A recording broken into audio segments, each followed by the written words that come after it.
si somos capaces de amortizar os seguros. No pleno de onte, o Partido Popular tamén abogou por deixar os presupostos en aprobar ata que non estiveran o suficientemente claros para a súa aprobación.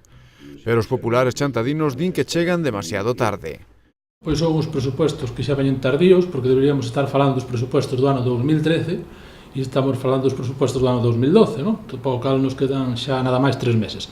De todos modos, pois parécenos que, como foi unha situación un pouco complicada estes anos co tema da crisis, pois bueno, aí non estaría o problema. O problema está que teñamos unhas facturas nos caixós que se debía a proveedores, entonces esas facturas co plan que se sacou co plan nacional que aprobou o Partido Popular, pois pagáronse esas facturas. Entonces, digamos que esa bola que había aí de facturas quedaron pagadas. Entonces, o que desde o Partido Popular non queremos é volver a empezar con outra bola máis pequena e seguir aumentando pois, o que se deba. Os presupostos de chantada, por un lado, hai moitos gastos e por outro lado, hai poucos ingresos. Os ingresos son moito máis pequenos que os gastos, no sentido en que os ingresos son ficticios. Son ficticios, pois, por exemplo, estáse contando que se vai facer un parque eólico, do cal vamos a ingresar 156.000 euros, me parece que é esa a cifra, e que os vamos a ingresar este ano. Entonces, nós de parque eólico non sabemos nada, nós de parque eólico ninguna empresa se puxo en contacto co Concello que nós sepamos, e, bueno, pois nos parece irreal que neste ano que se vai a facer ese ingreso. Despois, cando foi o plan de pago a proveedores, ibanse incrementar unhos impostos. Dentro deses impostos pois, podían ser pois, as tasas que se lle poñen á telefonía, tasas que se lle poñen aos bancos, pois, pequenos incrementos, pois, por exemplo, nos vados. Non? Entonces, para poder cobrar isto, primeiro hai que facer unhas ordenanzas municipales.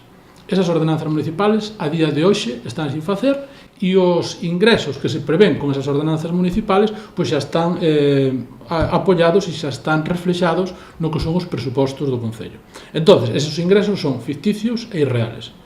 Entonces, nós pois, dixemos e propuxemos que se revisen outra vez os números, que se fagan as ordenanzas e cando teñamos uns presupostos que sean reales e acordes co Concello de Chantada, pois axudarémolos. Os populares tamén criticaron a pequena cantidade que se destinará en inversión por parte do goberno chantadino. Pois temos nada máis 30.000 euros de inversión, mentras que todos os concellos limítrofes e outros concellos, non só do Partido Popular, sino pois, outros concellos limítrofes, pois teñen hasta 2 millóns de euros para poder invertir no seu concello. Dende o Partido Popular creen que o equipo de goberno non fixo o suficiente para traer inversións para Chantada e que dende a Xunta sempre tiveron as portas abertas.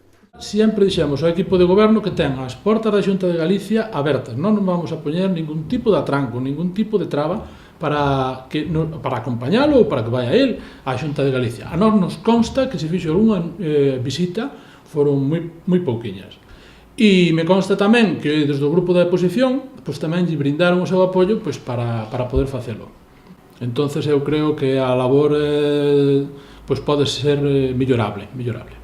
Ante o que pode pensar o cidadán de que non se dean aprobados uns presupostos e a mala imaxe que teñen hoxe en día os políticos, dende o PP apelan á unidade dos diferentes grupos e poñen como exemplo a xestión de Feijóo na Xunta.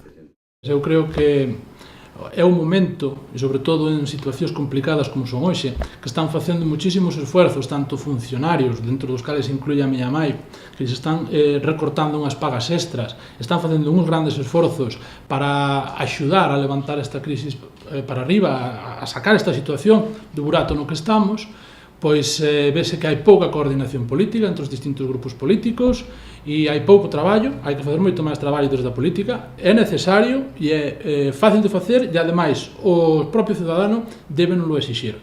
Eu, por exemplo, sempre poño como espello a que reflejarme o presidente Feijóo, a labor que fai, ca súa seguridade, co seu traballo, co seu esforzo. E iso no Concello de Chantada pois está faltando.